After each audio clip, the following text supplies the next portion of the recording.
আমি তো শুনলাম তাই নিয়ে বিষ খাইছি, বিষ খাইয়া তারপরে প্রথমে নেওয়া হয়েছে টেলিয়ামরা হসপিটাল, তারপরে টেলিয়ামরা হসপিটাল থেকে রেফার করে সিজিবি হসপিটাল।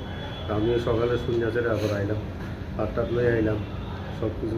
এরপরে আবার পরে রাস্তার মাঝ মায়া মাত্র আয়াসের গাড়ি থেকে নামলাম, তখনই শোনা গেছে দাদা ফোন করে গেছে আমার মারা গেছে।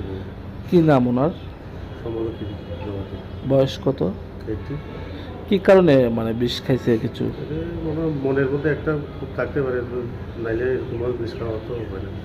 কারোর সাথে কি ঝগড়া হয়েছিল বাড়িতে? ঝগড়া টগড়া নেই, তাহলে কি অভিমানে এরকম করছে? হইতে পারে। আমি তো কিছু আমি থাকি জিরানিয়াতে। উনি কার সাথে থাকে?